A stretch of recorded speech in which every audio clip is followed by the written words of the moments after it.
Allez, c'est parti. Donc, bonjour à toutes et à tous encore une fois. Bienvenue. Merci d'être présent à cette séance d'information pour venir étudier au Québec. Je me présente, je m'appelle Sylvie, je suis conseillère à l'attraction et à l'accompagnement des étudiants internationaux chez Québec International. Je suis accompagnée aujourd'hui de Salim, ancien étudiant international et actuellement conseiller en investissement étranger chez Québec International. Merci Salim de venir partager ton expérience avec nous. Merci Sylvie, c'est un plaisir pour moi d'être ici. Donc oui, moi c'est Salim, je suis nigérien et domicilié au Québec depuis janvier 2020. Et c'est un plaisir pour moi d'être parmi vous et de vous raconter un peu mon témoignage et mon parcours ici. Super, merci Salim. Je suis également accompagnée de Catherine, qui est conseillère comme moi auprès des étudiants internationaux chez Québec International. Bonjour Catherine. Bonjour, bonjour à tous. Et Naomi, qui est notre chargée de projet, qui va vous partager plein de petits sondages auxquels on va vous demander de répondre, histoire de voir si vous connaissez un petit peu le Québec et si vous êtes vraiment prêt à venir étudier chez nous. Donc, encore une fois, merci beaucoup. Vous avez été extrêmement nombreux à vous inscrire à cette séance d'information. Aujourd'hui, notre objectif, c'est vraiment de vous donner quelques astuces, quelques indices sur la préparation de votre projet d'études au Québec. Quels sont les intérêts, les avantages de venir étudier au Québec, mais aussi ce à quoi vous devez être attentif afin de préparer au mieux votre projet d'études au Québec. Cette séance devrait durer environ 1h30. On ne pourra malheureusement pas répondre à vos questions au vu du nombre de personnes qui sont inscrites. Mais à la fin de la présentation, on va vous donner une adresse courriel qui va vous permettre de nous poser vos questions. Sachez par contre que ce n'est pas la peine de nous poser des questions d'immigration. Quand vous nous envoyez un courriel, nous ne sommes pas des consultants en immigration ni des avocats et on organise des séances spécifiques d'information pour les candidats qui ont reçu une lettre d'admission d'un établissement d'enseignement désigné pour leur permettre de préparer au mieux leur démarche d'immigration. Voilà, donc dans un premier temps, la petite table des matières pour vous expliquer en gros les éléments qu'on va voir ensemble. Donc, je vais vous parler de Québec International, qui on est, la ville de Québec et ses environs, pourquoi choisir de venir étudier à Québec, quelles sont les initiatives de recrutement qu'on organise, nous, auprès des étudiants à l'international et les services gratuits qu'on offre pour les nouveaux arrivants une fois que vous serez arrivé au Québec, ce qu'on vous souhaite de tout cœur. Donc, dans un premier temps, avant de vous présenter Québec, je veux vous glisser un mot sur Québec International. Donc, on est l'agence de développement économique de la ville de Québec et de ses environs. On est financé par des fonds publics, ce qui nous permet de proposer de nombreux services gratuits à l'attention des candidats qui veulent immigrer au Québec. On a plusieurs mandats, dont l'accompagnement des établissements d'enseignement qui vise à attirer des étudiants internationaux au niveau technique, professionnel et universitaire, et l'accompagnement des étudiants internationaux une fois que vous êtes arrivé sur place. On organise exactement les mêmes choses au niveau des travailleurs et l'objectif, c'est vraiment de vous aider dans tout votre parcours pour arriver le mieux possible au Québec. On est également responsable du site Québec en tête, qui est destiné à informer toute personne qui a un projet d'immigration à Québec ou dans ses environs. En bref, notre mission, c'est vraiment d'attirer les travailleurs spécialisés, d'attirer les étudiants internationaux et puis d'assurer leur rétention une fois que vous êtes arrivé à Québec, que ce soit dans la ville de Québec, dans la région de la capitale nationale ou dans la région de Chaudière-Appalaches. J'aimerais rapidement vous parler de notre portail Québec en tête, qui est une initiative de Québec International et qui est une mine d'informations pour vous. C'était vraiment un portail d'informations qui est destiné à vous orienter, à vous informer, vous qui avez comme projet de vous établir au Canada. Et une fois que vous êtes arrivé dans la ville de Québec ou de ses environs, pour vous appuyer dans vos démarches d'installation et dans votre intégration socio-professionnelle. Vous y trouverez un espace conseil très intéressant et puis beaucoup d'informations pertinentes pour vous préparer dans votre projet d'études.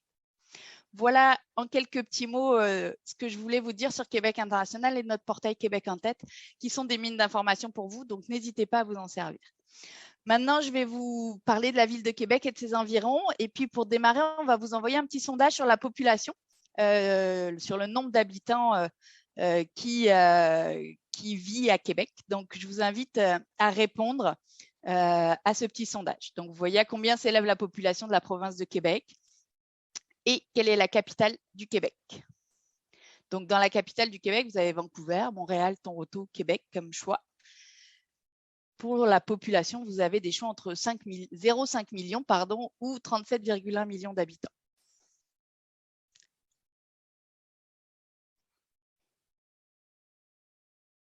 Naomi, par contre, je n'ai pas accès aux résultats pour l'instant. Ça va juste prendre une petite minute. Là. Les gens sont encore en train de répondre. OK, parfait. Merci. Donc, on va vous laisser encore 10 petites secondes, histoire de répondre. Et puis ensuite, on va fermer le sondage. Ne vous inquiétez pas, l'objectif, ce n'est pas du tout de vous juger, ou c'est juste par ce petit biais-là, justement, de vous apprendre des petits points qui peuvent être intéressants pour vous.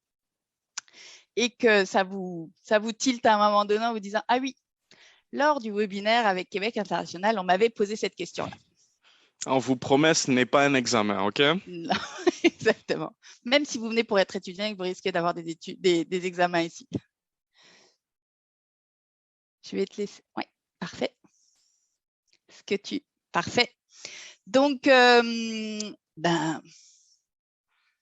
pour la première question, au niveau du nombre d'habitants, je vous félicite. La grande majorité d'entre vous avait répondu 8,4 millions. C'est exact. La province de Québec compte 8,4 millions d'habitants.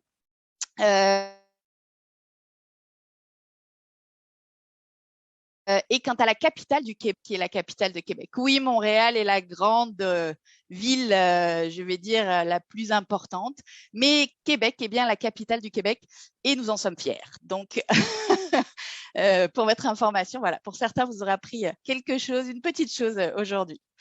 Donc, pour parler de la ville de Québec, qui est la capitale donc, de la province de Québec, c'est la plus grande province du Canada. C'est une ville qui attire de plus en plus d'étudiants à travers le monde de par la qualité de la vie que vous découvrez ici, qu'on a, et la qualité de ses établissements d'enseignement. Pour petite information, la ville de Québec est située au sud de la province. Donc, vous la voyez ici, hein, la province, elle est toute en bleu ici. Elle se trouve à environ 2h30 de Montréal, qui n'est pas située sur cette carte, mais que je vais vous montrer dans la diapositive suivante, ou de la frontière américaine du Maine, donc 2h30 en voiture, 4 heures d'Ottawa, et 8 heures des chutes du Niagara ou de New York en voiture. Donc, on peut aller passer un week-end à New York. Mais c'est quand même… Est-ce qu'on peut envoyer un nouveau petit sondage sur quelle est la signification de Québec? Donc là, l'objectif, c'est de vous demander que signifie le mot Québec en langue autochtone algonquine. Vous savez que nous avons de nombreuses populations autochtones ici au Québec. Le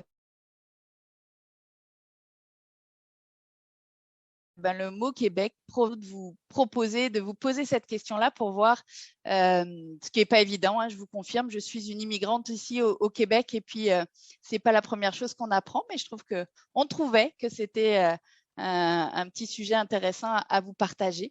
Donc, vous avez 4 possibilités de réponse. Là où il fait froid, effectivement, au Québec, il peut faire froid.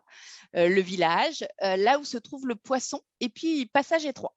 Alors, on va vous laisser encore 10 petites secondes avant de fermer. Si tout le monde n'a pas répondu, ce n'est pas grave. L'objectif étant qu'on partage cette information avec vous.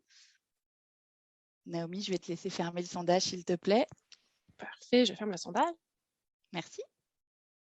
Et donc, au niveau des résultats, c'est un peu serré entre là où il fait froid. Effectivement, vous avez cette notion qu'au Québec, il fait froid. Le village, c'est effectivement un village qui s'est implanté à Québec.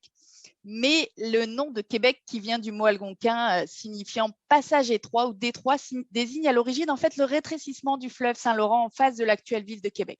Vous allez voir tout à l'heure, on va vous partager des photos et vous allez voir qu'on est vraiment à l'embouchure du fleuve. Vous le voyez ici aussi, hein, on est ici à Québec, alors le fleuve continue, mais c'est vraiment l'endroit où ça se rétrécit au niveau du fleuve Saint-Laurent. Donc, la ville de Québec est située dans la province de Québec, qui est, elle, située au Canada. Donc, la région de Québec compte plus de 817 000 habitants. Pour la province de Québec, on compte donc plus de 8 millions d'habitants, comme vous l'avez su maintenant tout à l'heure. Et c'est la 2e province du pays. Le Canada, lui, compte plus de 37 millions d'habitants. Comme vous pouvez le voir sur la carte et comme vous le savez déjà sûrement, le Canada, c'est un immense pays, mais avec un taux de population au mètre carré ou au pied carré, comme on dit ici, qui est très, très faible. Et la plupart des villes québécoises se situent au niveau de la frontière américaine. C'est donc la seule province francophone au pays. la langue principale et officielle du Québec, c'est le français. C'est pour cela que si vous voulez venir étudier au Québec, on vous demande un certain niveau de français. C'est vraiment un des critères de préqualification des établissements. Votre niveau et votre maîtrise du français pour venir étudier ici sont vraiment des éléments prépondérants à prendre en compte pour la réussite de vos études. Puis vous verrez, on va y revenir plusieurs fois parce que c'est vraiment un élément important que si vous avez un projet d'immigration pour venir étudier au Québec, mieux vaut s'y prendre à l'avance, même si vous avez un enjeu pour parler français. L'objectif, c'est que vous avez un certain temps au vu des processus d'immigration pour vous améliorer en français et mieux votre niveau de français sera, plus il sera facile pour vous de vous intégrer et de réussir vos études. Vous allez donc, comme je vous le disais, étudier en français, vivre en français, mais avec une culture nord-américaine vraiment présente. Toutefois, il faut quand même préciser que le cœur de la main-d'œuvre en emploi part majoritairement français et anglais ici. Donc, on parle les deux langues, surtout à Montréal, mais à Québec, on est vraiment très, très basé sur le français. En dessous de la province, donc vous avez les régions, dont la région de la capitale nationale et celle de Chaudière-Appalaches. Donc, en dessous, ici, vous allez avoir Chaudière-Appalaches, qui est située au sud du fleuve Saint-Laurent avec la ville de Lévis. C'est donc important de savoir où vous voulez aller et de voir les distances et les temps de trajet en voiture. Ce ne sera pas possible d'étudier à Québec ou à Lévis, par exemple, et d'aller dormir tous les soirs à Montréal dans votre projet. Renseignez-vous bien sur chaque ville, je vous l'ai dit tout à l'heure. Québec-Montréal, c'est 2h30 de voiture. C'est 2h30 s'il n'y a pas de tempête de neige. Vous l'avez dit, pour vous, c'est un pays où il fait froid, le Canada et le Québec. Donc, pensez vraiment à vérifier dans quel établissement vous souhaitez aller, où il se trouve, si vous avez déjà de la famille ici, par exemple. Renseignez-vous bien sur chaque ville, chaque établissement et sur les activités possibles, car la gestion des attentes et de vos attentes sont vraiment très importantes. Le simple fait de ne pas vous être renseigné à ce sujet peut vraiment être un facteur de déception si vous venez étudier ou si vous immigrez au Québec. L'objectif étant de vous être préparé au mieux dans la situation où vous allez vous trouver en arrivant. On voulait donc vous partager quelques photos de la ville de Québec. Donc, c'est vraiment la capitale de la province. C'est ici que se trouve le Parlement du Québec. Donc, la grande photo que vous voyez, c'est une ville patrimoniale, une ville coloniale qui a été fortifiée. Donc, ces quartiers historiques figurent sur la liste du patrimoine mondial de l'UNESCO. Salim, toi qui es arrivé il y a un peu plus d'1 an maintenant, c'est ton ressenti quand tu es arrivé à Québec la première fois? Moi, je dirais que la ville de Québec, elle a un charme unique. C'est vraiment une très belle ville, riche en expérience. Elle est comme un mi-chemin en fait entre l'urbanité et les grands espaces verts. Et comme tu l'as si bien dit, elle a vraiment ce côté historique, mais il fait bon vivre. Et vous pourrez visiter la citadelle de Québec, le château Frontenac, les vestiges du château Saint-Louis et encore beaucoup, beaucoup d'autres très belles choses. Parfait, merci Salim. Et puis, n'hésite pas, je te le redis, mais n'hésite pas à intervenir si jamais tu veux intervenir. Tu sais que tu peux intervenir à tout moment, il n'y a aucun enjeu. Hein, avec plaisir. D'accord. Donc, choisir de s'installer à Québec, c'est aussi choisir un faible coût de la vie en comparaison des autres grandes villes d'Amérique du Nord, même de Montréal. C'est choisir une qualité de vie sécuritaire avec beaucoup de diversité culturelle. C'est aussi choisir d'excellentes perspectives d'emploi, une économie diversifiée, un enseignement de haut niveau avec des infrastructures de pointe, une vie culturelle, sportive très, très dynamique. Beaucoup de moyens de transport, des pistes cyclables à perte de vue, des trajets d'autobus, un traversier qui vous permet d'aller de la rive sud à la rive nord. Tout à l'heure, je vous parlais de Chaudière-Appalaches et de la ville de Lévis, où moi, je suis située. Eh bien, on peut prendre le traversier pour rejoindre Québec, où Salim et Catherine sont situés, sans aucun problème. Ça prend une petite vingtaine de minutes et puis c'est bien agréable de pouvoir participer avec le traversier, de pouvoir traverser. Est-ce que tu rajouterais d'autres points, Salim, par rapport à ça? Oui, je dirais que le coût de la vie, c'est un des facteurs qui m'a le plus c'est un des facteurs que j'ai beaucoup pris en compte lorsque je choisissais où venir au Canada exactement.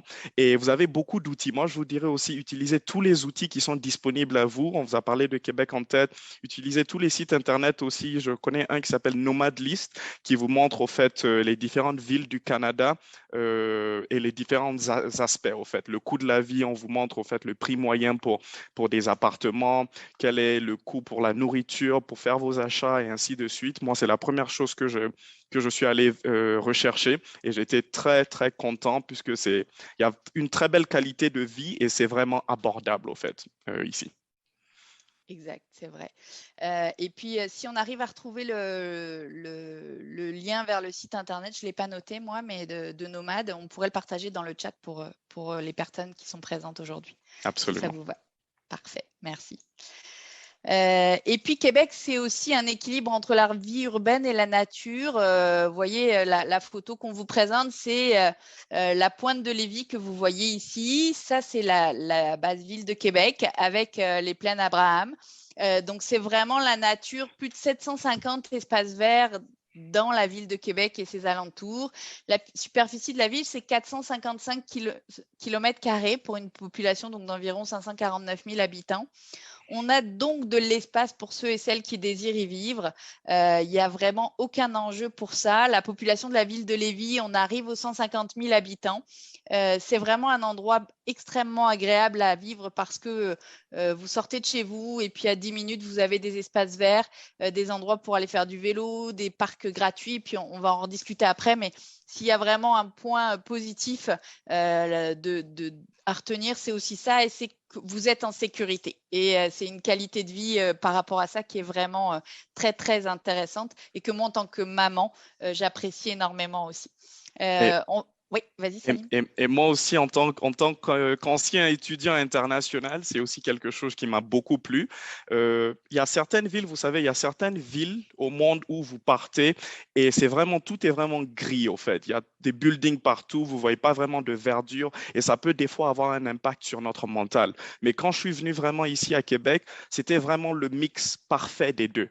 Ça veut dire que vous aurez vos gratte-ciel, vous aurez vos buildings dans le centre-ville et tout, mais vous avez vraiment beaucoup de parcs. Le parc Victoria, les plaines d'Abraham, la baie de Beauport, plein d'endroits vraiment pour décontracter, relaxer. Et sur les parcs, il y a d'habitude beaucoup de terrains. Il y a des terrains de foot, des terrains de basket. Et c'est même le premier endroit où je suis allé. Je me suis fait tout plein d'amis dès le premier jour où je suis arrivé. Donc, c'est vraiment magnifique, quoi. C'est le top. Et si on n'est pas sportif, il y a aussi plein d'activités culturelles, on va y revenir après. Donc, ne soyez pas en vous disant il faut absolument être sportif ici à Québec. Ce n'est pas une obligation non plus. Il y a plein d'activités culturelles, c'est dynamique et puis il y a plein de festivals. Vous allez voir, on va vous partager ça. Si on enchaîne sur la suite, on va vous envoyer un nouveau petit sondage sur le nombre de saisons qu'on peut avoir au Québec. Donc, on est curieux d'avoir votre avis sur, à votre avis, combien il y a de saisons au Québec? Est-ce que c'est 4, 2, 3 ou 6? On va vous laisser 30 petites secondes pour y réfléchir. En attendant, non, je ne vais pas partager tout de suite la prochaine slide, la prochaine diapositive, sinon vous allez avoir la réponse. Et ceux qui vont répondre en dernier vont peut-être moins vont avoir la réponse. Salim, toi, ta saison préférée, sans donner la réponse au sondage, c'est laquelle? Définitivement l'été, j'adore l'été ici à Québec. Il fait bien chaud, ça me rappelle au fait le même climat qu'il y a à la maison au Niger. Donc il fait bien chaud, je suis toujours dehors, toujours en short et toujours en train de faire quelque chose, à courir de gauche à droite. Donc il fait bon vivre. Parfait, merci. Naomi, on va arrêter le sondage, merci.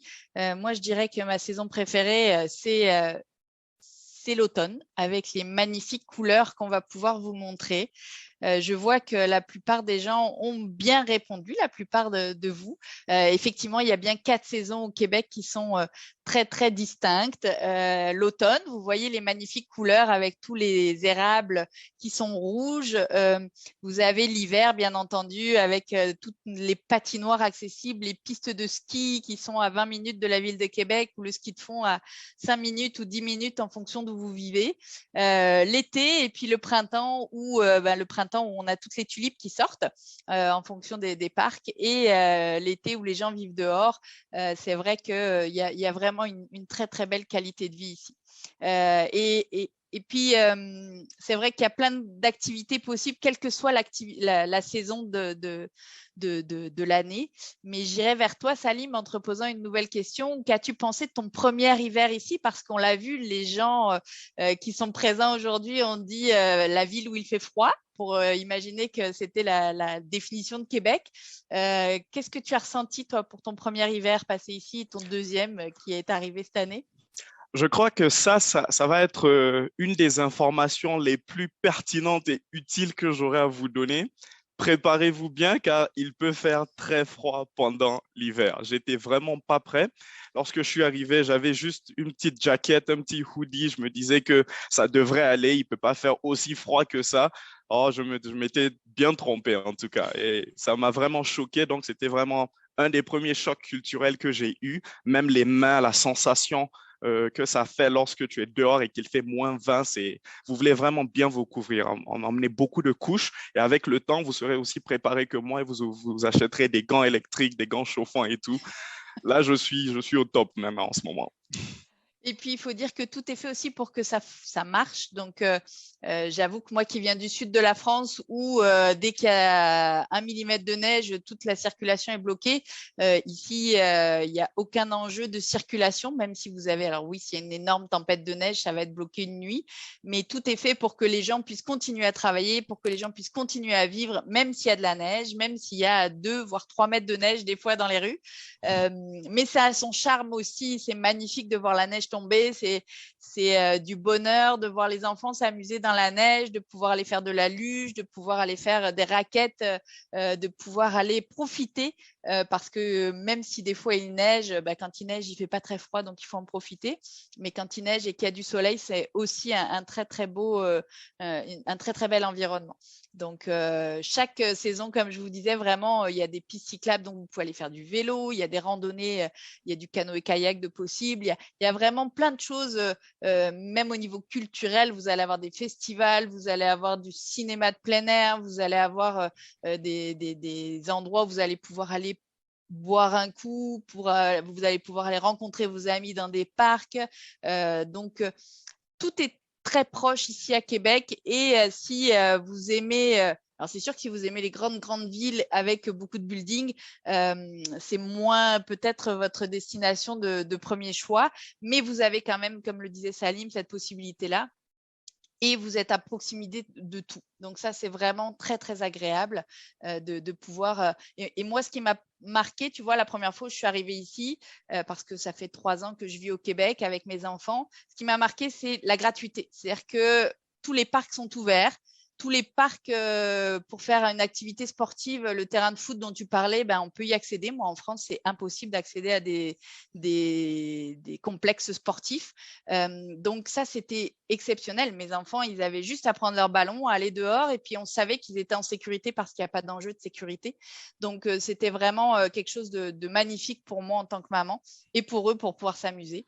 Donc, voilà, on vous a décrit nos Je suis tout à fait d'accord avec toi. Et en plus, en l'hiver, c'est vrai qu'un côté plus positif aussi, c'est le moment d'essayer de nouvelles activités. Comme le ski, par exemple, c'est quelque chose que j'ai essayé et que j'ai adoré. Et puis, pour les débutants, d'ailleurs, le côté gratuité dont tu as parlé, les pistes de débutants sont également gratuites.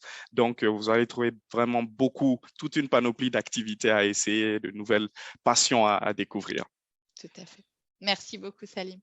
Donc, c'est Québec, comme on vous le disait, vous voyez, on est des passionnés déjà de Québec, même si ça ne fait pas forcément très longtemps qu'on y vit. Mais c'est vraiment une ville à la hauteur de vos ambitions, une qualité de vie exceptionnelle, comme on vous a présenté. Ville la plus attrayante au Canada pour les milléniaux, 3e ville la plus sécuritaire au monde, 4e rang mondial des meilleures villes où étudier. Je pense que tout est dit dans cette diapositive et on va pouvoir vous expliquer encore plus quelles sont les raisons et pourquoi choisir de venir étudier au Québec et à Québec en particulier ou dans ses environs.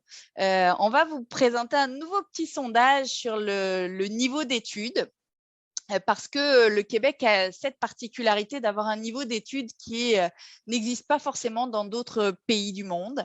Donc, la question est, quel est le premier niveau d'enseignement supérieur au Québec? Est-ce que c'est le secondaire? Est-ce que c'est le cégep? Est-ce que c'est le baccalauréat? Est-ce que ce sont les études professionnelles ou est-ce que c'est le lycée? Donc, on va vous laisser 30 secondes pour répondre à cette question-là. Toi, Salim, au Niger, quand tu étais, ton premier niveau d'enseignement supérieur, c'était quoi? Mais au Niger, c'est un peu différent puisque dès que les étudiants, les élèves obtiennent leur baccalauréat, tu passes directement à l'université, au fait. Donc, c'est comme en France. c'est Pareil. exactement. Ouais. Donc, l'université, c'est vraiment le premier niveau d'enseignement supérieur. C'est Okay. ça.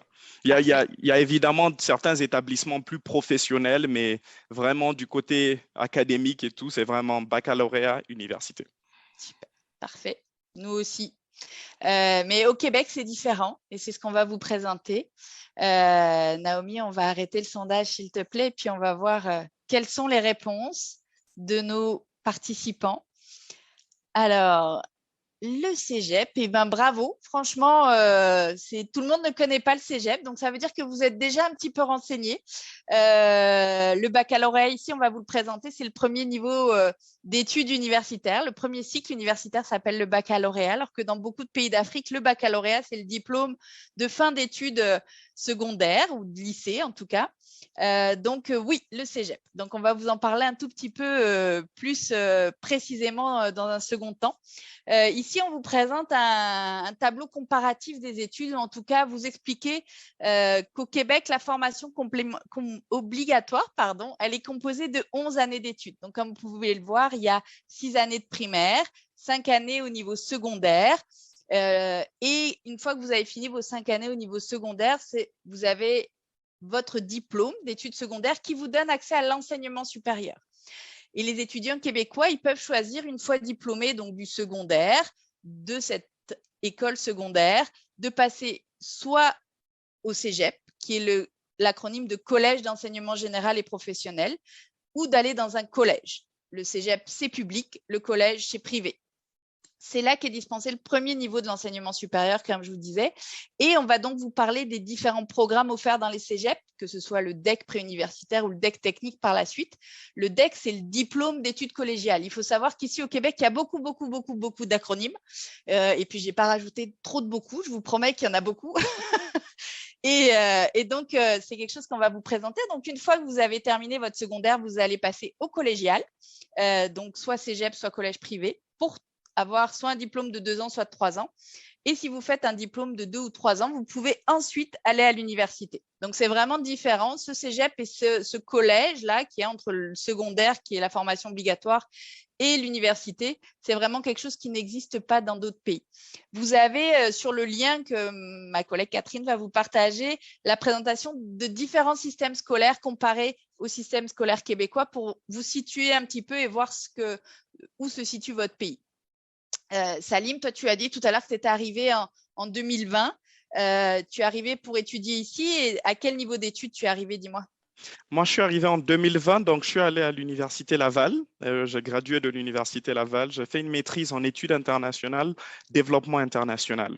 Et lorsque je faisais mes recherches aussi, ce que j'ai beaucoup aimé à Québec, c'est vraiment la diversité au niveau des établissements d'enseignement, au niveau des programmes qu'ils offrent. Donc, vous trouverez vraiment une très grande diversité. Vous aurez des programmes en comptabilité, en finance, en développement des personnes, en gestion des technologies, ingénierie, leadership, marketing, opération et j'en passe beaucoup, quoi. Donc, vous aurez vraiment beaucoup d'options au fait disponibles pour continuer vos études. Et il y a différents modes d'enseignement aussi. C'est quelque chose qui m'a beaucoup marqué que je n'ai pas vu ailleurs.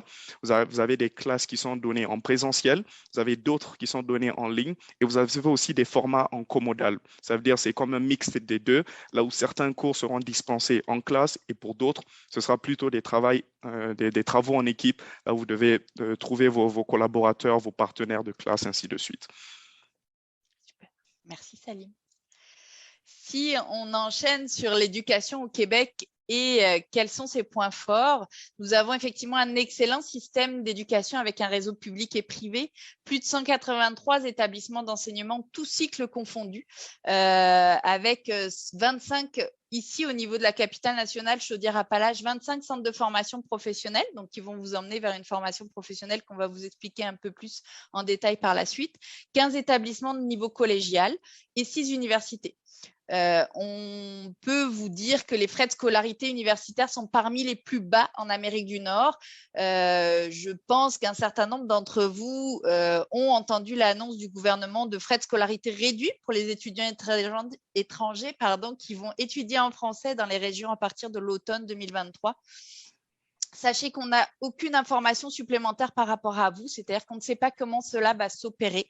Les 3 critères à ce sujet sont que vous devez étudier en région, donc hors Montréal, donc que ce soit à Québec, en Chaudière-Appalaches, en Capitale-Nationale ou dans des établissements, mais vraiment hors Montréal, que vous devez étudier absolument en français, donc études anglophones impossible, et que vous devez étudier dans des programmes cibles du MIFI, donc du ministère de l'Immigration, de la Francisation et de l'Intégration, qui sont ciblés par l'opération main-d'œuvre. C'est-à-dire que nous avons un certain nombre d'emplois où nous sommes en manque de personnel, de main-d'œuvre, et que l'objectif, c'est de former des étudiants dans ces programmes-là pour essayer de combler notre manque de main-d'œuvre au Québec. Donc, soyez conscients qu'il n'y a vraiment aucune garantie à ce que vous ayez des frais de scolarité réduits à ce jour. L'annonce a été faite, mais on ne connaît pas encore les critères. Donc, un petit conseil, mieux vaut partir du principe que vous aurez la capacité financière de payer vos études au coût actuel et avoir une très bonne surprise à la fin en vous disant vous n'aurez pas de frais de scolarité à payer, plutôt que de ne pas les budgéter et de ne pas avoir les moyens de les payer une fois sur place si jamais vous devez quand même les payer parce que vous n'êtes pas dans un des programmes cibles du MIFI, parce que finalement, vous allez étudier à Montréal.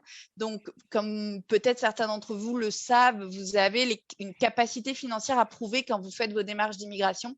Donc, partez du principe que les frais de scolarité qui sont marqués aujourd'hui seront peut-être ceux que vous aurez à payer. Tant mieux si vous n'avez pas à les payer. Mais malheureusement, même une fois qu'on vous donnera notre adresse courriel, ne nous posez pas de questions là-dessus parce qu'on n'a pas d'informations supplémentaires à part ces 3 critères-là. Et la seule chose qu'on va vous donner, c'est quels sont les programmes cibles et les domaines qui vont être ciblés dans un deuxième temps, on va vous en parler, les domaines cibles qui vont être priorisés pour ces frais de scolarité peut-être réduits. Vous pouvez voir ici sur la photo le campus universitaire de l'Université Laval sur près de 1,8 km². Donc, vous le voyez, 60% de la superficie de ce campus est occupée par des espaces verts et boisés. C'est vraiment situé au cœur de la ville historique de Québec. Là, vous voyez Lévis et là, vous voyez le centre historique de la ville de Québec avec d'énormes infrastructures qui sont vraiment exceptionnelles pour pouvoir y étudier. Donc, vraiment, c'est vraiment un campus extraordinaire. Les études universitaires, donc on y vient. Les établissements qui sont présents sur notre région, grande région, je vais dire l'Université Laval, l'École nationale d'administration publique, l'Institut national de la recherche scientifique, l'INRS, la TELUC, qui est la téléuniversité, donc c'est que des cours à distance, l'Université du Québec à Trois-Rivières, avec un campus à Québec maintenant, l'Université du Québec à Rimouski, qui a un campus à Lévis. Vous allez voir que leurs offres sont très, très diversifiées. On vous invite bien évidemment à aller sur leur site internet si vous le souhaitez. Sachez que l'Université Laval, ça regroupe plus de 40 000 étudiants, dont plus de 6 000 étudiants internationaux. Donc, si vous venez étudier à l'Université Laval, vous ne serez jamais tout seul, même à l'ENAP, qui est l'École nationale d'administration publique. Elle forme chaque année plus de 3 000 étudiants et 4 000 gestionnaires. Et ils ont tous un grand nombre d'étudiants internationaux. Je pense que tu as dû rencontrer, Salim, un certain nombre d'étudiants internationaux à l'Université Laval de toute façon. Oh oui, absolument. J'en ai rencontré, vous en rencontrez de tous les horizons. J'ai rencontré bien sûr des frères africains, j'ai rencontré des Européens, des Canadiens, et puis tout le monde est chaleureux, tout le monde est accueillant. C'est vraiment un environnement où vous pouvez vraiment prospérer et puis vous vous sentirez bien, ça c'est sûr. Mais j'aimerais aussi mettre l'accent sur, une fois de plus, Québec en tête. Utilisez vraiment les ressources qui sont disponibles. Et sur Québec en tête, justement, vous aurez la liste de toutes ces universités. Toutes ces informations sont là-bas avec la liste de plusieurs programmes. Lorsque vous cliquez sur une des universités, ça vous transfère directement sur le site de l'université. Et il y a même une très belle carte qui vous montre exactement où est localisée l'université. Si, par exemple, vous avez en tête un quartier, une certaine région où vous aimeriez vivre, c'est un bon endroit où commencer. Super, merci Salim. Et puis, il me semble qu'à l'Université Laval, il y a des souterrains, non, pendant la neige, pendant qu'il y a l'hiver, on n'est pas obligé de sortir du campus, c'est ça? Oui, absolument, c'est ça. Il y a tout un chemin souterrain là où vous pouvez passer d'un département à un autre. Vous pouvez passer d'une classe à une autre et même partir, par exemple, du département des sciences sociales jusqu'au PEPS, qui est le complexe sportif, et ainsi de suite. Donc, c'est vraiment très intéressant et très pratique. Donc, on est d'accord que c'est fait pour que les étudiants ne soient pas obligés de sortir malgré l'hiver et le froid qu'il peut faire. Donc, ça aide les étudiants internationaux qui arrivent et qui ont juste une petite jaquette, c'est ça, quand ils arrivent à Québec? Exactement. Les personnes comme moi, au fait, qui sont mal équipées au début, en fait. Mais on est tous mal équipés au début. C'est ça qu'il faut se dire. On est tous dans la même situation. Mais c'est ce qui est intéressant, c'est que tout est fait pour nous aider à nous adapter et à nous intégrer du mieux possible. Donc, ça t'arrive une fois et puis après, tu te dis, bon, ben, il va falloir que je m'habille différemment. C'est surtout ça. Absolument. J'ai vécu la même chose. Si on va plus avant sur les études universitaires, donc l'enseignement universitaire québécois permet à ceux qui le souhaitent de développer une expertise qui sera très demandée sur le marché de l'emploi.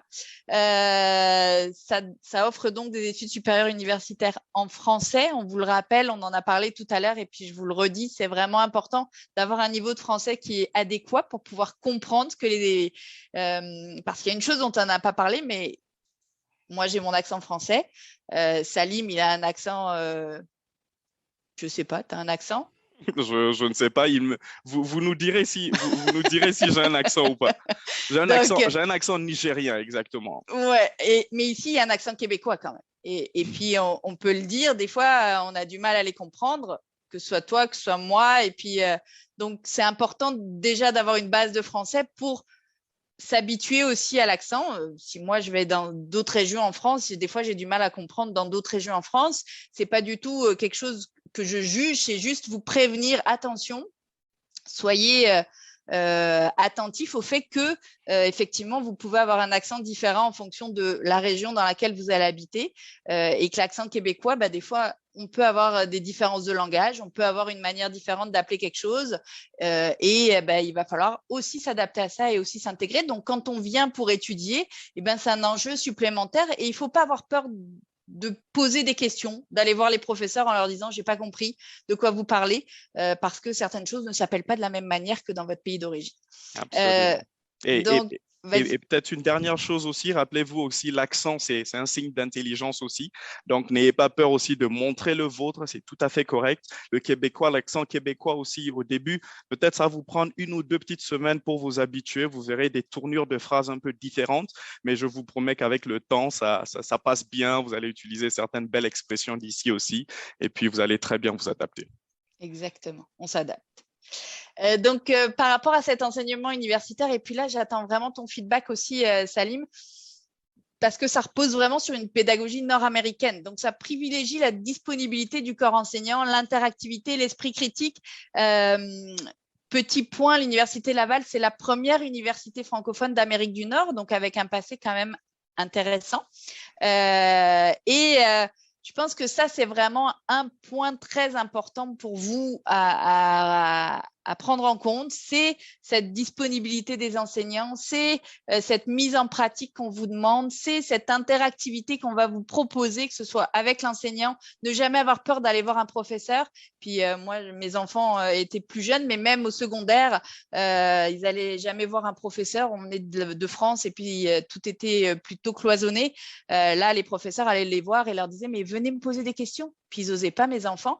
Bah, ils étaient peut-être un peu timides, mais en tout cas, ici, vous avez une possibilité d'échanger avec les enseignants qui est juste exceptionnelle et qui va vous permettre d'évoluer et d'avancer plus vite à la seule condition que vous n'ayez pas peur d'aller les voir et d'aller demander de l'aide. Et puis, ce n'est pas une faiblesse de demander de l'aide. Au contraire, ça prouve que vous êtes intéressé et que vous avez envie d'y arriver.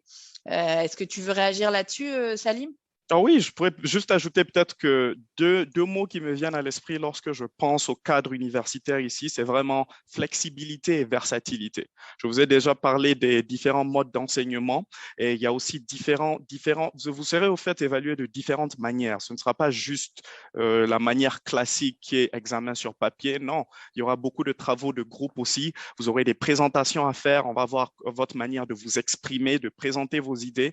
Vous aurez différents projets collaboratifs. Même pour les maîtrises d'ailleurs, à l'Université Laval, j'ai remarqué que la même maîtrise que j'ai prise, il y avait l'option avec mémoire et il y avait l'option plus pratique, plus professionnelle avec stage et puis essai. Donc, c'est vraiment adapté à vos préférences, à vos affinités et puis vous allez pouvoir en fait concrétiser sur vos forces personnelles. Super, merci. pour réaliser un programme d'études en entier ici dans une université, vous devez satisfaire aux conditions d'admission de chaque établissement, détenir le diplôme minimal pour le niveau de formation visé et démontrer encore une fois une maîtrise suffisante du français. On insiste là-dessus. Vous pouvez aller sur notre site Québec en tête. Il y a des adresses de partenaires qui peuvent vous offrir des cours de français aussi si vous n'êtes pas sûr de votre niveau. Comme le disait Salim, une session à temps plein ne comprend généralement que 15 heures de cours par semaine. Les étudiants doivent fournir vraiment un important travail personnel, ce qui n'est pas toujours le cas dans d'autres pays, en plus des travaux individuels et collectifs notés qui jalonnent l'année. Donc, pensez que ce n'est pas du tout la même manière d'enseigner. Vous allez peut-être pas avoir beaucoup d'heures de cours, mais on va vous demander beaucoup de travail personnel à côté. Et les cours, quant à eux, comme je vous le disais, laissent vraiment place à l'interaction. C'est des lieux d'échange, de débat entre les étudiants et leurs professeurs. Au Québec, comme dans beaucoup d'autres pays, je pense que le système universitaire se divise en 3 cycles. Donc, le premier cycle universitaire, il conduit au diplôme du baccalauréat. Attention, effectivement, dans d'autres pays, par contre, c'est équivalent à une licence dans le système scolaire européen et africain, par exemple. Donc, ne confondez pas, ne croyez pas que parce que vous avez un baccalauréat en France ou en Afrique, que ici, vous aurez vos 3 premières années de licence de valider parce que ça s'appelle un baccalauréat. Ça représente vraiment une formation d'une durée de 3 ans minimum à temps plein. Et les études de baccalauréat mènent au marché du travail ou à la poursuite d'études au 2e cycle. Un étudiant peut s'inscrire au 1er cycle universitaire dans le but d'obtenir un certificat aussi d'une durée d'1 an. C'est des études plus courtes. Vous pouvez faire plusieurs certificats. Il n'y a pas d'enjeu. Il peut y avoir un enjeu d'immigration. Donc, renseignez-vous bien à ce niveau-là si jamais vous voulez juste venir faire un cycle d'1 an. Ensuite, vous avez donc accès au 2e cycle universitaire. Donc, c'est ce que tu as fait, toi, Salim, si je ne me trompe pas.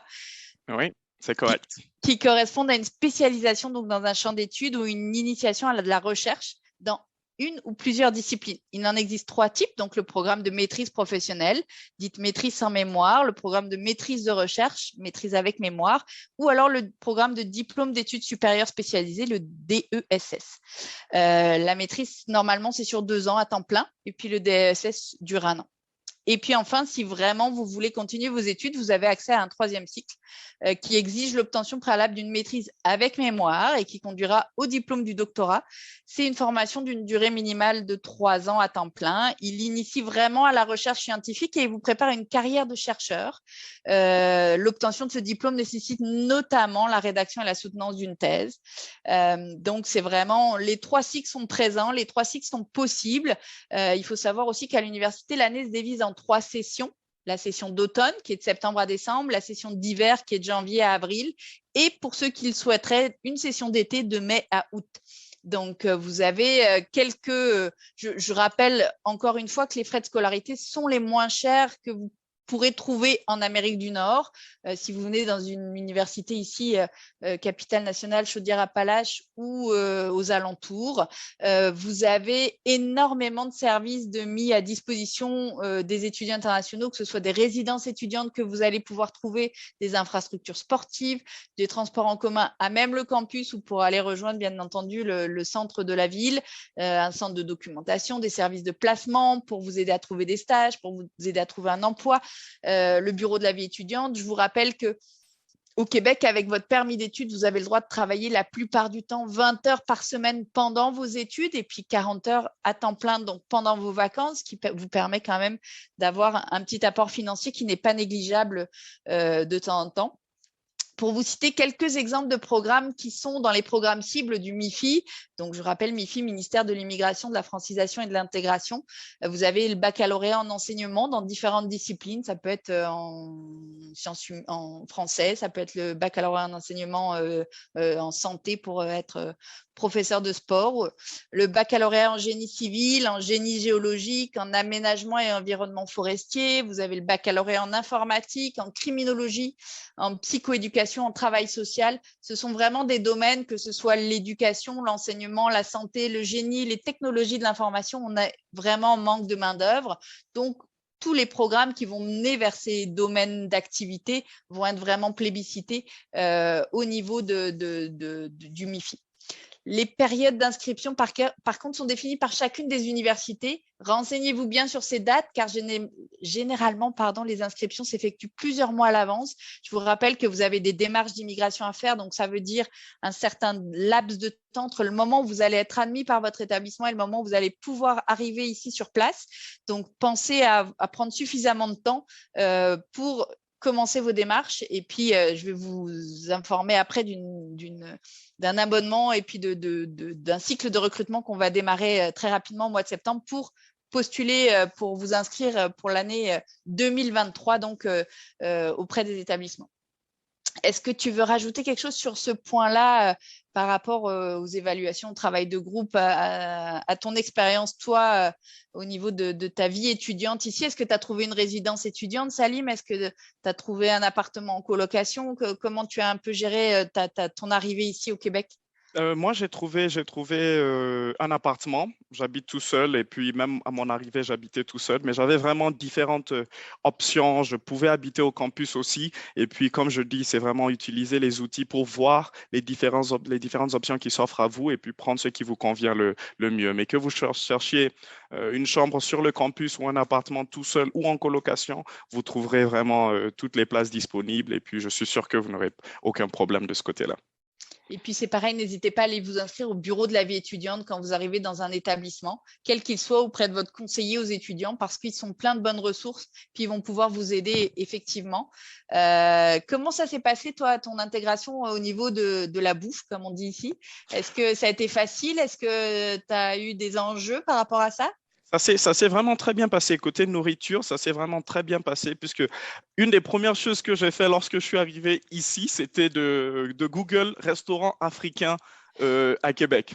Et j'étais très heureux lorsque j'en ai trouvé quelques-uns, comme la Calebasse d'ailleurs.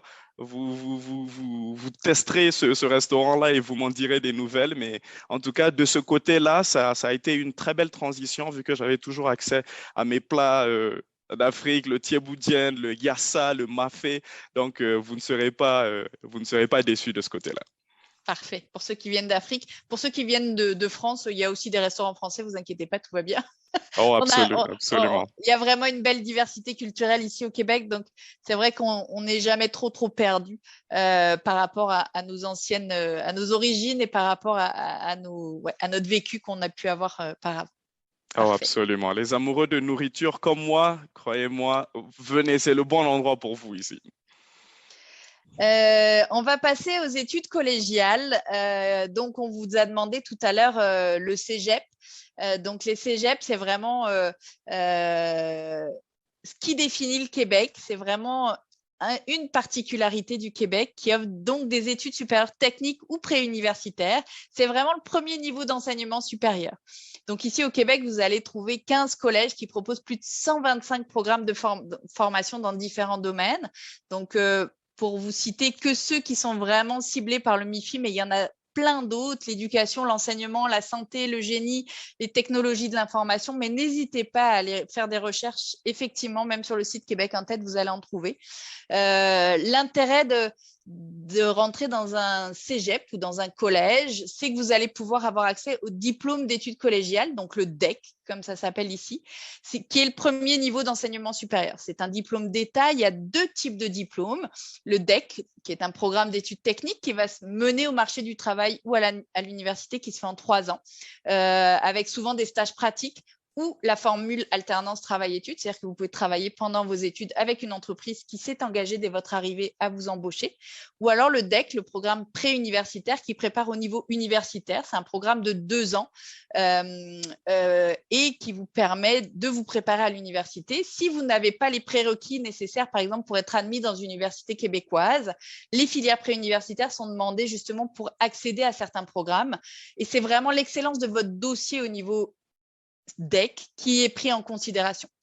Et puis, sachez-le, je vais vous rebassiner, entre guillemets, avec le français. Dans les 2 cas, vous allez devoir passer l'épreuve uniforme de français qui est nécessaire à l'obtention du DEC. C'est une dissertation entre 4 et 5 heures de 900 mots. Donc, c'est pour ça qu'on insiste sur votre niveau de français. Et encore une fois, on est en juillet 2022. Si vous rentrez pour septembre 2023, votre projet d'études, c'est de venir étudier au Québec, ça vous laisse 1 an. pour vous mettre à niveau pour les personnes qui n'ont pas ce niveau-là ou qui estiment que faire une dissertation en français où on va regarder vos fautes d'orthographe et de grammaire et où on va vous enlever des points sur ces points-là, c'est important. Ce n'est pas vraiment pour vous faire peur qu'on vous dit ça, mais c'est vraiment un enjeu pour certains étudiants qui pensaient avoir le niveau, puis qui finalement ont pu prendre des cours pendant les études. Mais là, ça vous laisse encore 1 an avant d'arriver, ou 6 mois si jamais vous faites une demande pour l'hiver 2023, pour vous améliorer encore, pour vous spécialiser encore plus en français. Donc, n'hésitez pas à vous entraîner régulièrement en français et peut-être à prendre des cours si vous pensez que vous en avez besoin. Vous pouvez aussi passer une attestation d'études collégiales, l'AEC. On va juste vous demander de faire attention si vous venez faire une AEC ici, parce que c'est des diplômes qui sont de courte durée. Donc, ça peut vous porter préjudice par la suite si vous souhaitez rester. Donc, prenez garde aux AEC que vous allez choisir. Faites-les, si possible, en collaboration avec l'établissement qui va vous confirmer que vous allez pouvoir signer par la suite avec une entreprise pour vraiment valider votre processus. Si votre objectif à long terme, c'est de rester ici, même si vous ne devez pas trop en parler quand vous faites une demande de permis d'études, vaut mieux dire que vous êtes vraiment venu étudier dans vos demandes et dans vos démarches d'immigration plutôt que de commencer à parler que vous voulez rester ici au Québec. Sachez qu'il y a plus de 7300 étudiants internationaux au Québec au niveau collégial. Je parle de toute la province du Québec. Donc, encore une fois, c'est vous dire, vous n'êtes pas seul ici. Il y a vraiment énormément d'étudiants internationaux qui viennent étudier au niveau collégial, surtout au niveau technique. Quelques petites informations qui nous semblent importantes. Si vous souhaitez venir étudier ici en formation collégiale, seuls les programmes de 6 mois et plus sont admissibles à l'obtention d'un permis d'études. Donc, faites bien attention que ce soit bien un programme de plus de 6 mois que vous souhaitez faire. Dans certains AEC, c'est ce que je vous disais, des fois, c'est un peu moins de 6 mois. Puis, seuls les programmes de 8 mois et plus sont admissibles à un permis de travail post-diplôme que vous pourrez demander par la suite après avoir obtenu votre DEC, donc votre diplôme d'études collégiales, pardon, et après vos 3 ans d'études.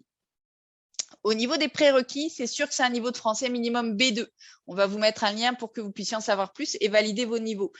Si vous faites une demande d'admission, la demande d'admission ne se fait pas directement via le cégep ou via le collège, ça se fait via le SRAC, S-R-A-C-Q. On va pouvoir vous mettre le lien aussi. Et les niveaux sont vraiment explicités au niveau du site internet du SRAC. Donc, n'hésitez pas à aller le voir. Ce n'est pas parce que vous avez le niveau B2 que vous allez être admis, parce que vous n'aurez pas les bons niveaux, les bons points en fonction de l'oral ou de la compréhension écrite, etc. Donc, pensez vraiment à aller vérifier ça. Le niveau de scolarité exigé, c'est un secondaire 5 québécois, donc 11 années d'études, les 11 années d'études obligatoires dont on a parlé tout à l'heure, après la première année du primaire, ou alors posséder un niveau jugé suffisant par le collège. Chaque établissement, encore une fois, est décideur et c'est lui qui va juger si oui ou non vous pouvez être accepté dans le programme que vous souhaitez faire. Au niveau des droits de scolarité, eh bien, on ne va pas en parler. On va juste vous dire qu'il y a des choses qui se mettent en place, mais comme on n'en sait pas plus, comme on vous l'a dit tout à l'heure, juste les 3 points à retenir. Étudier en français hors région de Montréal et dans un des programmes cibles dont on parle un petit peu, en tout cas dans les 5 domaines que vous avez cités là, éducation, enseignement, santé, génie, technologie de l'information, possibilité d'avoir des frais de scolarité réduits. Mais encore une fois, on est au courant de pas autre chose, donc on ne va pas plus vous en parler. Je vous redonne, comme tout à l'heure, quelques exemples de programmes. DEC technologie, donc le DEC diplôme d'études collégiales dans technologie de l'architecture, technologie du génie civil, technique de l'informatique, animation 3D, synthèse d'images, le DEC en soins infirmiers, le DEC technique d'inhalothérapie. L'inhalothérapie, c'est les anesthésistes. Technique d'éducation à l'enfance, d'éducation spécialisée. Faites attention, ça m'amène à vous dire que certains termes ne sont pas les mêmes. On vous en parlait tout à l'heure au niveau de l'accent, mais ce n'est pas forcément l'accent. Ça peut être aussi le terme. Moi, inhalothérapie, quand je suis arrivée ici, je ne connaissais pas. En fait, c'est les anesthésistes qui peuvent donc à l'hôpital vous aider à vous endormir avant une opération. Sur notre site internet, donc québecentête.com, vous aurez la liste de tous les établissements d'enseignement de niveau collégial. Encore une fois, vous avez de nombreux collèges qui offrent des services aux étudiants pour les soutenir dans leur intégration et dans leur réussite scolaire. Tout à l'heure, je vous parlais du bureau de la vie étudiante ou du conseiller aux étudiants internationaux. N'hésitez pas à aller le voir pour ils vont vous aider dans votre intégration, pour vous aider dans votre réussite scolaire si vous avez quelques petits enjeux avec un encadrement pédagogique personnalisé. Ils ont des résidences étudiantes pour beaucoup d'entre eux. Il y en a même certains établissements qui offrent la résidence étudiante gratuite la première année, des installations sportives, des sports-études proposés. Donc, si vous êtes un adepte du sport et que vous cherchez à continuer votre sport et à le faire à haut niveau, eh bien, regardez, dans certains établissements, le sport-études est possible et une vie étudiante remplie d'activités socio-culturelles et artistiques. D'autres points qui sont vraiment importants pour moi, c'est que vous avez un taux de placement élevé, un taux de placement de plus de 80% pour les DEC, 86% pour les AEC, des salaires qui sont concurrentiels. On disait que le coût de la vie était pas très élevé. Faut savoir que les salaires ici au Québec sont vraiment intéressants et des perspectives d'emploi qui sont vraiment, vraiment très intéressantes. Le taux de chômage au Québec, c'est 2,6%, 2,9% dans les… Bref, on est dans ces alentours-là, en dessous des 3% en tout cas actuellement. Donc, c'est vraiment un taux de chômage qui est très, très bas. Donc, vous avez de nombreuses opportunités professionnelles à saisir et encore plus quand vous êtes diplômé avec un diplôme québécois. C'est vraiment quelque chose de très intéressant et donc un salaire moyen qui est vraiment très correct quand on démarre une carrière au niveau après avoir fait des études techniques. Salim, est-ce que tu voulais rajouter quelque chose d'autre sur les études collégiales? Non, je crois vraiment que de ce côté-là, c'est vraiment, tu as vraiment fait le tour sur tout. Peut-être juste compléter qu'ici au Québec, vraiment, il y a une très belle synergie, je dirais, entre les universités et aussi les différentes organisations et entreprises. Donc, il y a beaucoup de projets, au fait, qui commencent au niveau universitaire, qui continuent au sein des entreprises. Beaucoup d'entreprises sont beaucoup intéressées par ces différents cégeps, par ces différents étudiants dans tout plein de programmes. Donc, je crois que vraiment, côté emploi et tout, vous ne trouverez aucun problème. Et suivez juste une fois de plus les outils qui sont disponibles à vous et puis prenez toutes les bonnes informations et puis allez où vous êtes passionné, où vous avez vos plus grandes forces, au fait. Exact. Merci, Salim. Et puis, encore une fois, dans ces études-là, c'est vraiment tourné vers le pratique. On en a un tout petit peu parlé, puis on va en reparler après. Mais on vous emmène vraiment vers la pratique. Donc, ça va être vraiment une approche par compétence, comme on dit ici au Québec. Et on va vous demander vraiment d'aller faire ce que vous risquez de faire durant un certain nombre de temps une fois que vous serez diplômé et pas uniquement de la théorie. Donc ça, c'est quand même un point important et qui est vraiment très intéressant, je trouve. On va passer au niveau des formations professionnelles. Donc, les centres de formation professionnelle, eux, proposent des formations professionnelles au Québec. On sait que depuis quelques années, en tout cas, on sait, et puis je vous le partage, que le Québec fait face à une demande accrue de main-d'œuvre dans de nombreux métiers, en particulier les métiers spécialisés. Et donc, en suivant une formation professionnelle, c'est précisément à cette demande que vous pourrez répondre, et ce, à des salaires souvent très intéressants. Au Québec, donc, vous avez plus de 28 centres qui proposent plus de 142 programmes de formation. Je reparle encore une fois de la capitale nationale Chaudière-Appalaches, dans plus de 21 domaines. Tous les domaines en formation professionnelle sont ciblés par l'opération main-d'œuvre. Au Québec, il faut savoir que la formation professionnelle elle est accessible après plus de 10 années d'études, donc à partir de la première année du primaire, et elle prépare au marché de l'emploi par l'apprentissage d'un métier spécialisé, axé vraiment sur les besoins des entreprises. Donc, ça va d'une durée de 12 à 24 mois à temps plein.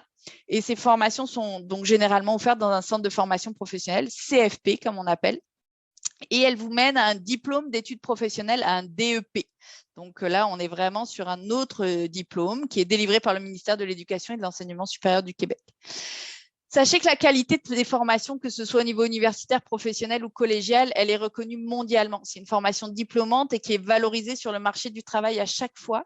La formation ici au niveau professionnel, elle est axée à 80% sur la pratique et 20% sur la théorie. Elle a aussi comme avantage de permettre des entrées d'étudiants en continu, en plus des entrées régulières à l'automne et à l'hiver. Vous pourriez rentrer au mois d'octobre ou au mois de novembre pour démarrer votre programme.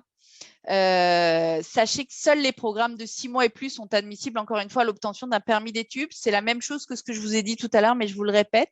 Et seuls les programmes de 8 mois et plus et de plus de 900 heures sont admissibles à un permis de travail post-diplôme qui vous permettra d'avoir une expérience de travail concrète une fois que vous serez diplômé. Niveau de français, B2 à C1 selon la formation recherchée. Encore une fois, Catherine vous a mis le lien vers le SRAC, donc vous pouvez aller regarder le niveau de français demandé. Le niveau de scolarité demandé, secondaire 4 québécois, donc 10 années d'études après la première année du primaire, ou alors posséder un niveau jugé suffisant par le centre de formation professionnelle. Encore une fois, chaque centre de formation peut être seul juge de est-ce que vous avez le niveau ou pas. Concernant les droits de scolarité, encore une fois, on ne va pas en parler plus que ça. On espère avoir des nouvelles incessamment sous peu. Je vais vous donner quelques exemples de programmes. Le DEP réfrigération, DEP mécanique de machines fixes, électricité, mécanique automobile, dessin industriel, soudage, montage, santé, assistance et soins infirmiers, secrétariat, qui combinait une ASP secrétariat juridique vous permet d'atteindre le nombre d'heures et le nombre qui vous permettrait d'avoir un permis de travail post-diplôme. Encore une fois, sur notre site internet, vous avez accès à la liste de tous les établissements d'enseignement qui proposent des formations professionnelles. Donc, n'hésitez pas à aller les voir. Le taux de réussite dans un centre de formation professionnelle, c'est plus de 80% de diplômés. Les formations sont mondialement reconnues. Sincèrement, les méthodes d'enseignement sont novatrices. Vous avez des machines de haute qualité qui vont être proposées dans les centres de formation. Un taux de placement entre 70 et 90% en fonction des formations. Vous avez toutes ces informations-là en général sur les fiches de programme des établissements et de nombreux programmes en alternance travail-études. Donc, c'est-à-dire que dès que vous allez démarrer vos études, vous allez être en contrat avec une entreprise qui va vous permettre d'être embauché. Ce n'est pas une obligation, attention, validez bien avant avec l'établissement que c'est un programme alternance travail-études. Ce n'est pas parce que vous inscrivez dans un DEP que vous allez forcément avoir un contrat de travail qui va être automatiquement fait. Est-ce que tu avais autre chose à rajouter sur les formations professionnelles, Salim? Oh non, de ce côté-là, c'est parfait. Donc, si on revient sur nos 10 raisons d'étudier dans la grande région de Québec, on va vous partager un nouveau petit sondage sur les études au Québec.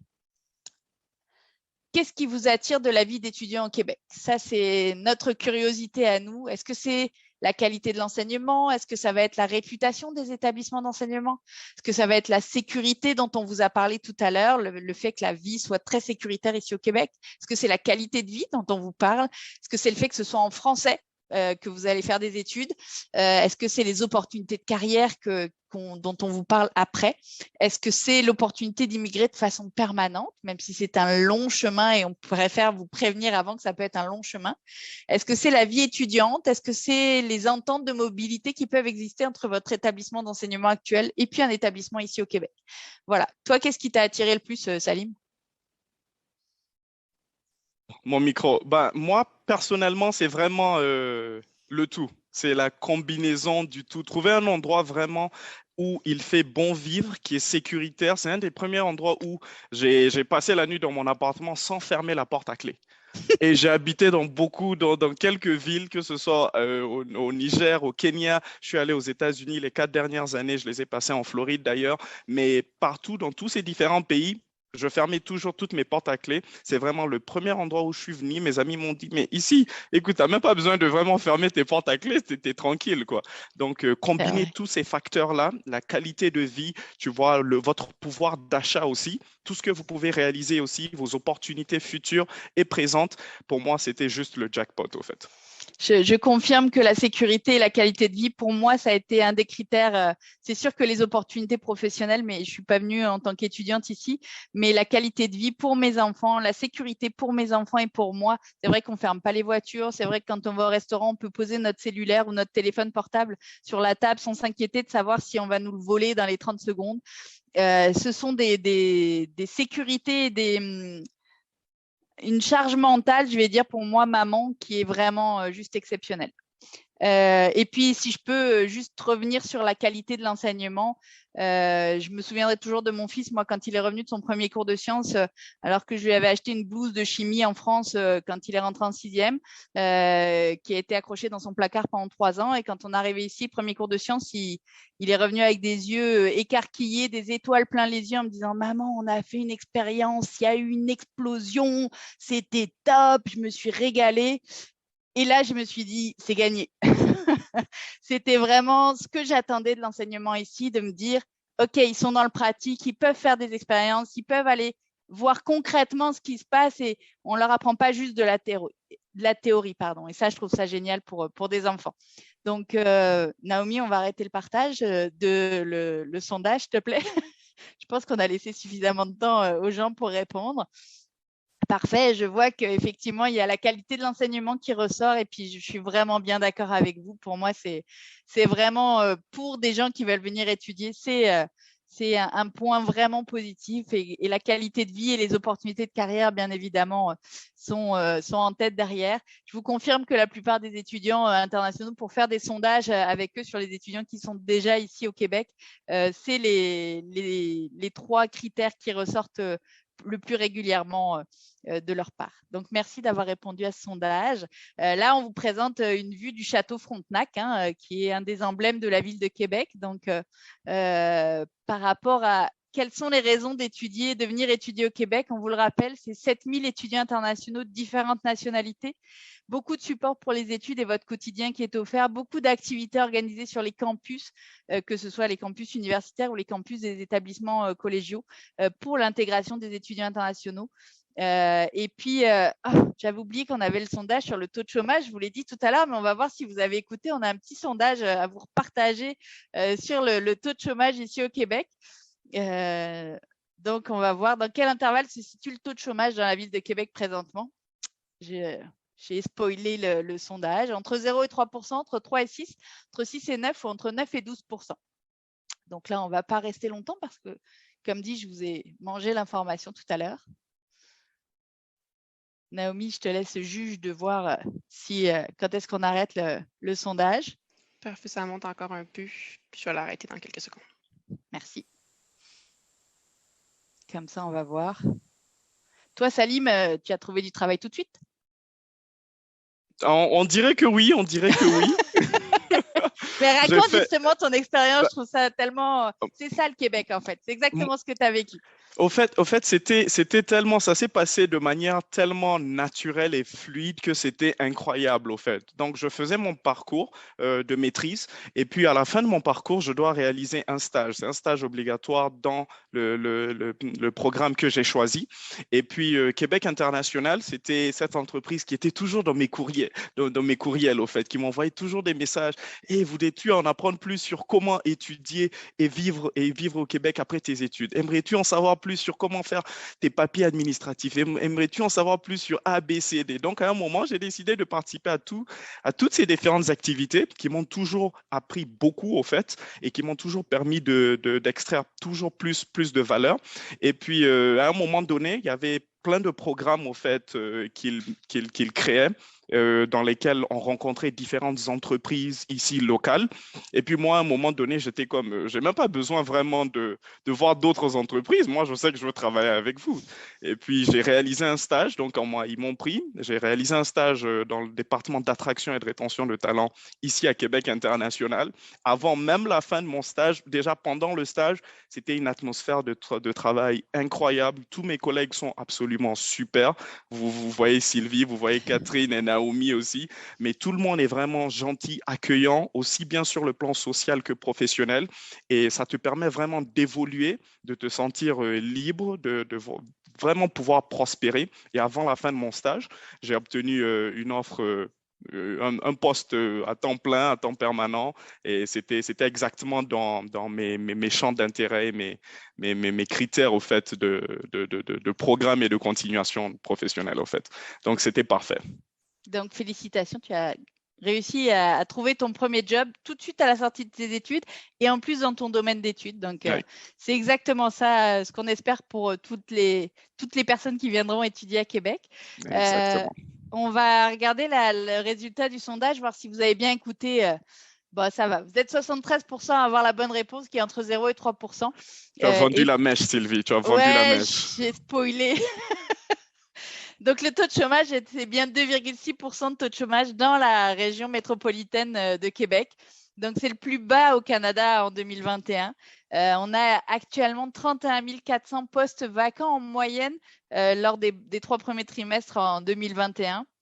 Et le salaire moyen est de 49 100 $. C'était en octobre 2021, donc encore une fois, ça a évolué au vu de l'inflation depuis 2021. Mais c'est pour vous montrer à quel point on est en manque de main-d'œuvre et qu'une fois que vous allez avoir votre diplôme ici d'étudiant, de diplômé québécois, pour trouver du travail, c'est tout de suite, vous allez avoir du travail, même avant la fin de vos études. Puis nous, on va vous conseiller de terminer vos études pour vraiment avoir votre diplôme en poche. Ça ne vous empêche pas, comme je vous l'ai dit tout à l'heure, de pouvoir travailler pendant vos études, 20 heures par semaine pendant l'année scolaire, au maximum. Ce n'est pas forcément ce qu'on conseille. On conseille plus entre 10 et 15 heures de travail au grand max pour vous permettre de vous concentrer sur vos études.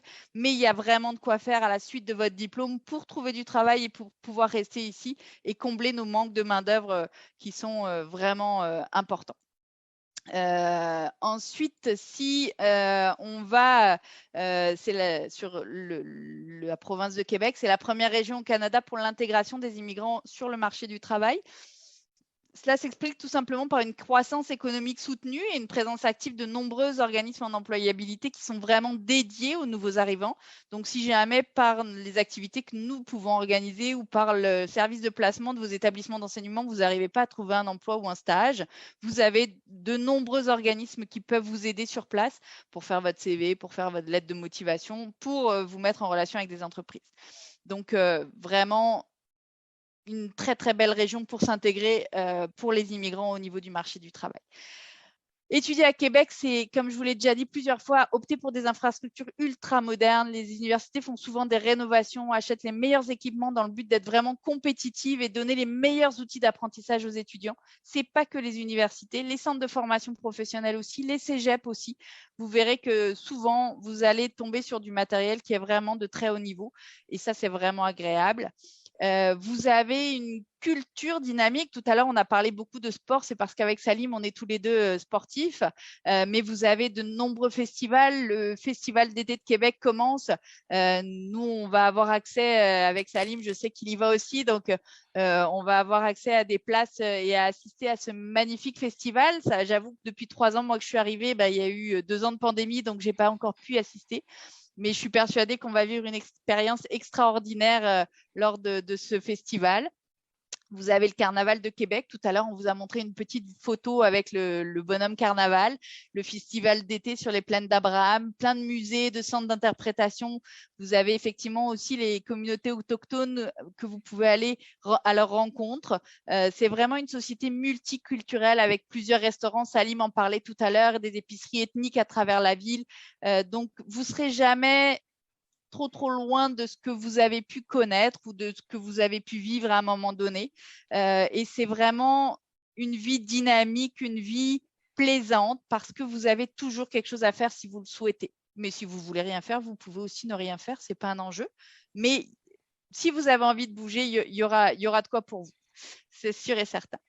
La qualité de vie, je ne vais pas y revenir, mais c'est sûr qu'une ville sécuritaire, des conditions qui sont propices à un équilibre travail, études, famille.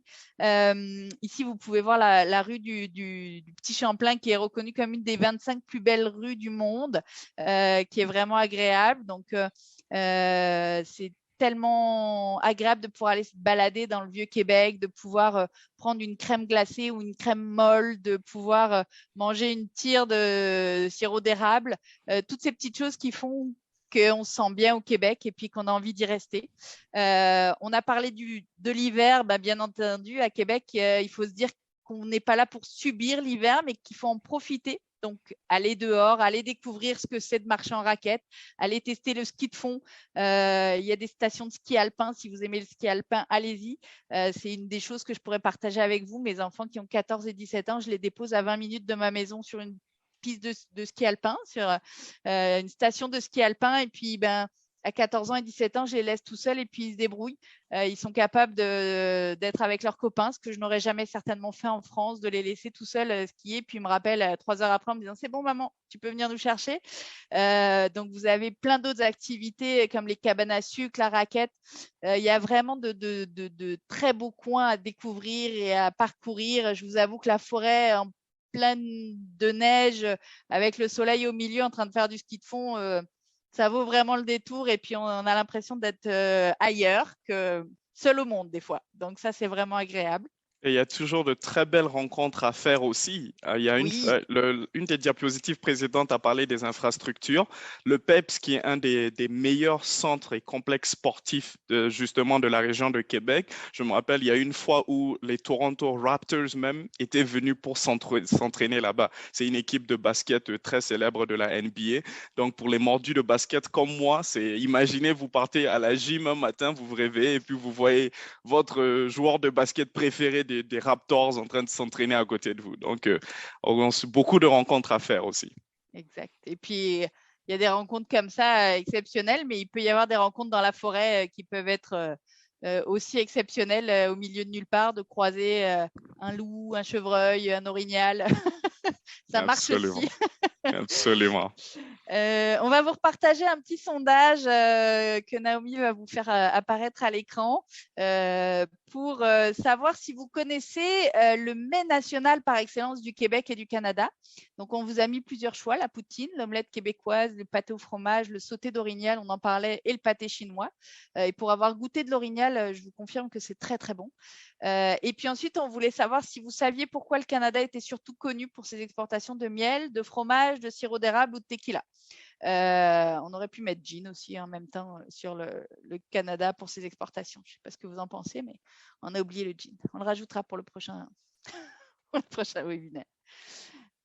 Naomi, je te dirais, toi, c'est quoi ton plat préféré, Salim, hors le mafé dont tu as parlé tout à l'heure? Est-ce que tu as un plat préféré ici? Je ne veux pas donner la réponse non plus, mais Est-ce que tu aimes le mets national du Québec, c'est ça? c'est exactement ce que j'allais dire. C'était la première fois que je l'avais goûté, une fois que j'étais arrivé ici, mais je l'ai beaucoup aimé. C'est différent, mais d'une très bonne manière.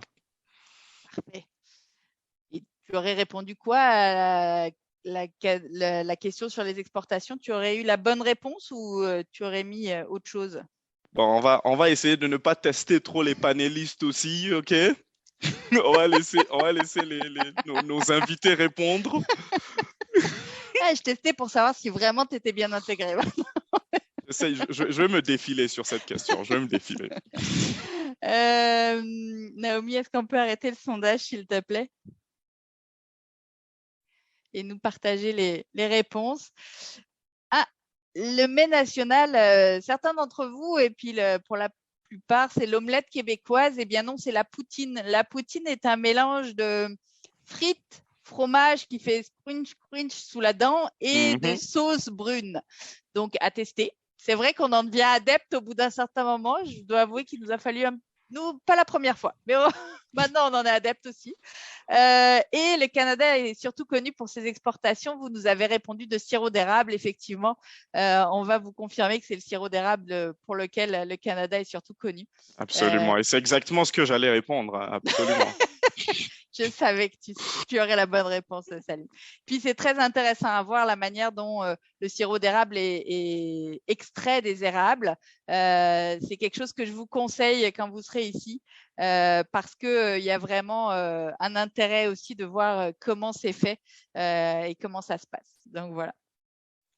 Tu parlais du PEPS tout à l'heure. Ben voilà, je vous partage les infrastructures, les installations sportives, dont celle du PEPS là, de l'Université Laval. Donc vous voyez, plus de 135 terrains de soccer, des stades ouverts.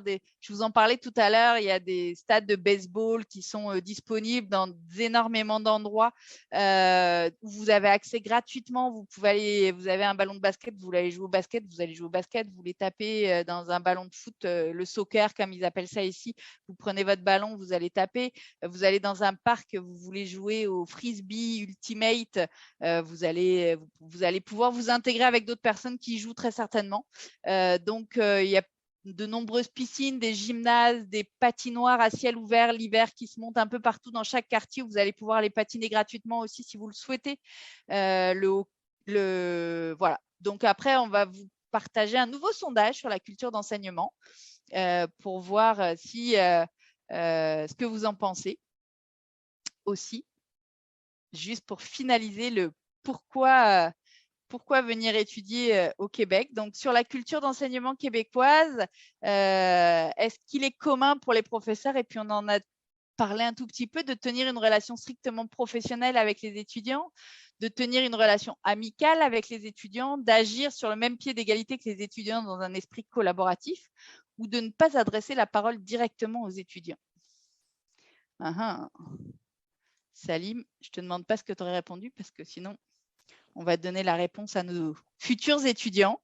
J'ai quelques problèmes de micro sur cette question, donc, mais ça devrait revenir dans quelques instants. Très bonne réponse, très bonne réponse. Naomi, on va... Parce que je vois qu'il nous reste 10 minutes, donc on va tout de suite arrêter le sondage. Je pense qu'on a déjà quelques réponses, voir ce que les gens ont répondu, d'agir sur le même pied d'égalité effectivement que les étudiants. Donc, c'est vraiment ce qui caractérise ici le pourquoi étudier au Québec. Donc, une approche par compétences, des stages, un apprentissage plus concret, plus actif. Encore une fois, là, l'objectif, c'est de vous dire pourquoi, quels sont les avantages et les intérêts de venir étudier. On vous a montré les 10 raisons de venir étudier, mais on en a d'autres encore. C'est du pratique, du durable, de la pédagogie axée sur la pratique, comme je vous ai dit tout à l'heure. Vous allez forcément gagner en indépendance et en autonomie parce qu'on va vous demander beaucoup de travail personnel, beaucoup de participation lors des cours. On va vous demander de vous responsabiliser par rapport aux travaux qu'on vous demande. Vous allez forcément vous épanouir parce que vous êtes dans un nouveau milieu, dans un nouveau pays où vous allez avoir une obligation de vous intégrer. Forcément, ça va être un épanouissement. Ce n'est pas toujours facile, je vous le conseille, je vous le concède, pardon. C'est une immigration, c'est un projet, ça se réfléchit, ça se prépare. Pensez-y, ne vous dites pas ça va être facile, ça parle français, c'est pas comme à la maison. Donc, préparez-vous, soyez peut-être mieux préparés, plus préparés que si vous si vous déménagiez d'une ville à une autre dans votre propre pays. Je vous confie encore une fois que la qualité de l'enseignement avec des équipements de pointe et des infrastructures ultramodernes, c'est vraiment un point très, très fort. Et puis, on étudie en français. Encore une fois, les droits de scolarité qui sont parmi les plus abordables au Canada et en Amérique du Nord. Une approche collaborative, encore une fois, entre les professeurs et les étudiants. Cette grande disponibilité des enseignants et soutien aux étudiants qui est, pour moi, qui était inconnu. La possibilité, comme je vous l'ai évoqué aussi, de pouvoir travailler pendant vos études et pendant vos vacances, ce qui fait que vous pouvez gagner un peu d'argent et puis vous intégrer. Ça veut dire je vais voir comment ça se passe dans le monde du travail ici au Québec, ce qui n'est pas du tout la même chose que dans votre pays d'origine. Donc, prenez ces expériences de travail. Vous verrez ici, il y a des jobs étudiants partout pour pouvoir travailler et aider dans n'importe quel endroit. C'est mieux si vous arrivez à trouver un stage ou un travail dans votre domaine d'études. Mais des fois, la première année, c'est bien aussi de pouvoir trouver un petit travail d'étudiant qui nous permette de s'intégrer encore plus facilement.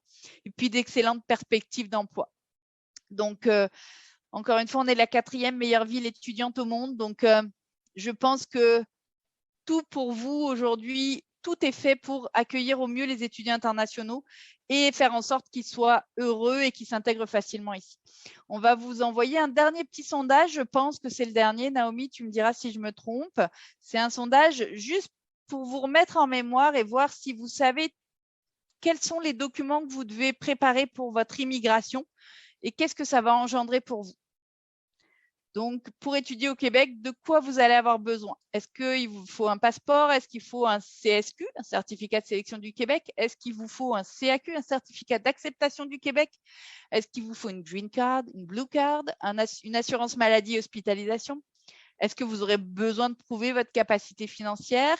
Est-ce qu'il vous faudra avoir accepté une offre d'admission dans un établissement d'enseignement reconnu, désigné? Est-ce qu'il vous faut un permis d'études du gouvernement fédéral ou un permis d'études du gouvernement provincial?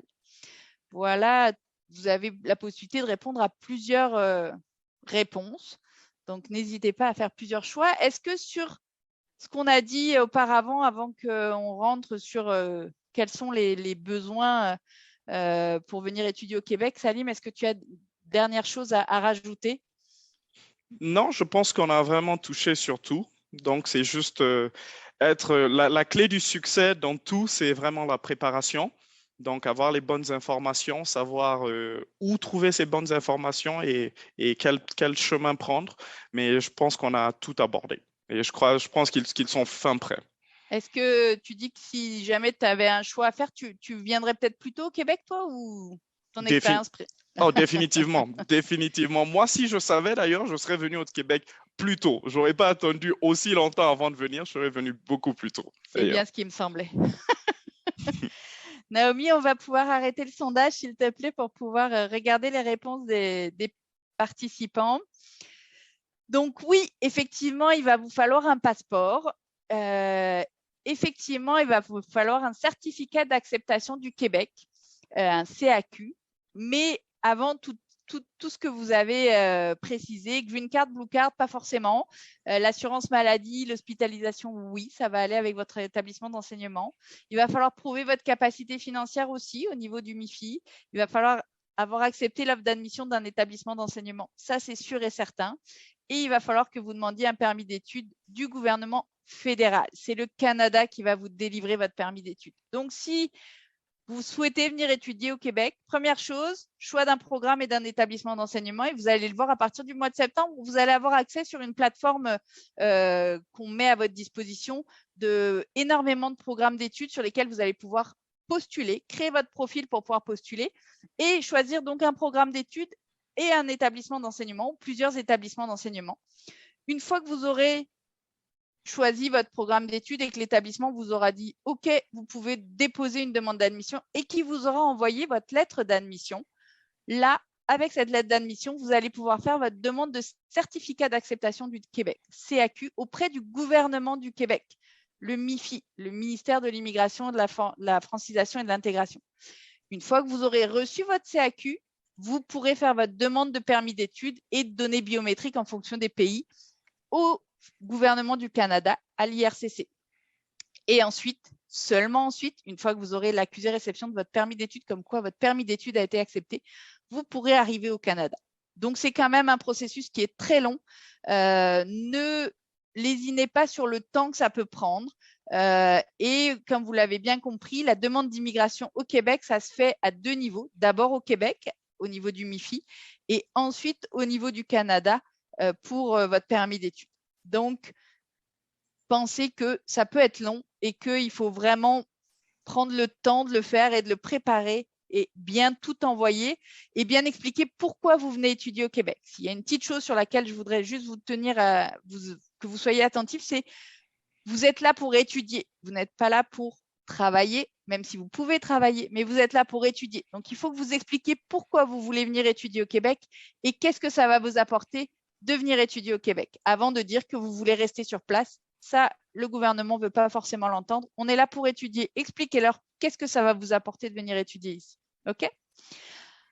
Dernier petit point, et puis on va vous libérer. Je suis désolée, on aura parlé un tout petit peu trop, mais je vais essayer d'aller un peu plus vite. Nos initiatives de recrutement à l'international, on organise des initiatives de recrutement où que vous soyez dans le monde. Vous pouvez venir réaliser votre projet d'études au Québec, au Canada. Je ne reviens pas sur le fait que c'est francophone, c'est sécuritaire. Pour plus d'informations, vous pouvez aller sur notre site québecentête.com. On accueille vraiment les étudiants étrangers à bras ouverts. C'est facile de s'intégrer ici.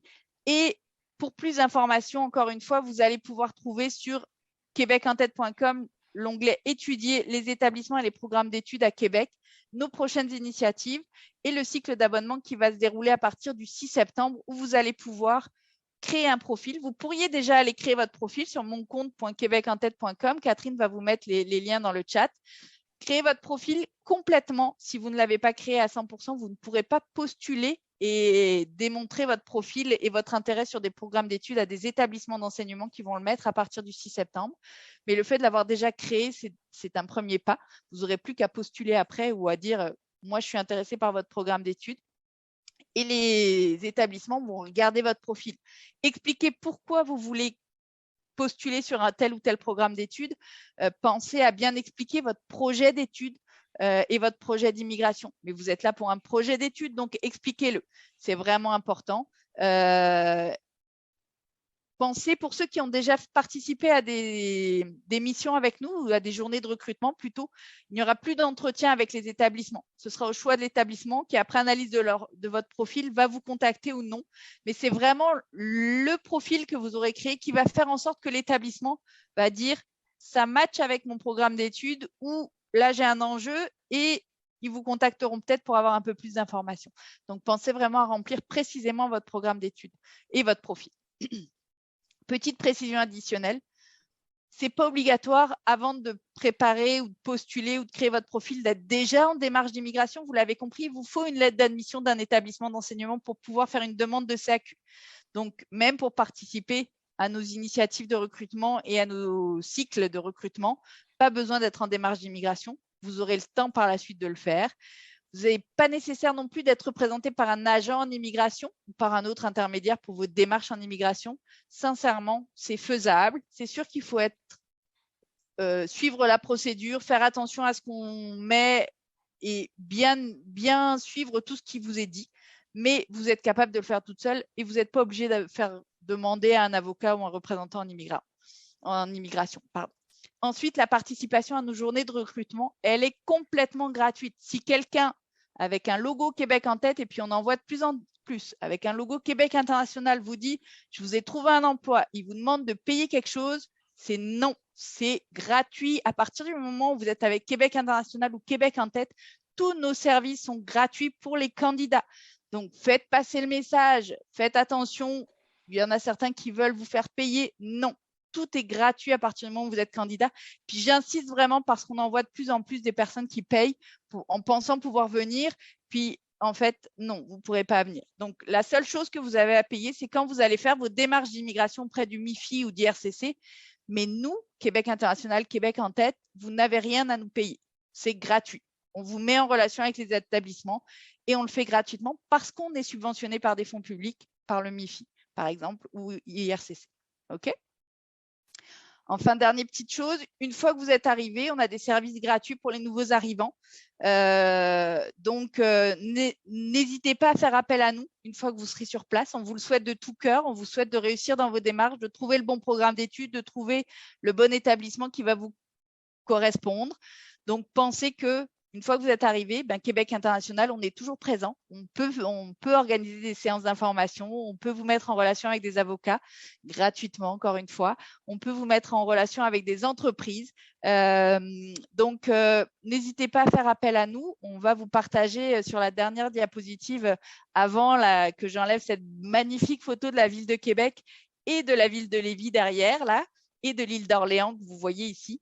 Avant que je termine cette présentation, on va vous partager notre adresse courriel. Vous pourrez nous envoyer un courriel si vous avez des questions.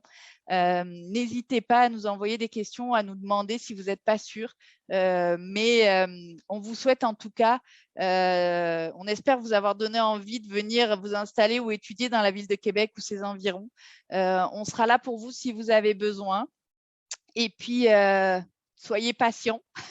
Les démarches peuvent prendre du temps et puis on a été ravis de faire avec vous cette petite séance d'information. On espère qu'on n'a pas été trop long et que ça vous a convenu, que ça vous a intéressé, qu'on vous a apporté des réponses, puis surtout qu'on vous a donné envie de venir ici à Québec. Est-ce que Salim, tu veux terminer sur un petit mot de la fin ?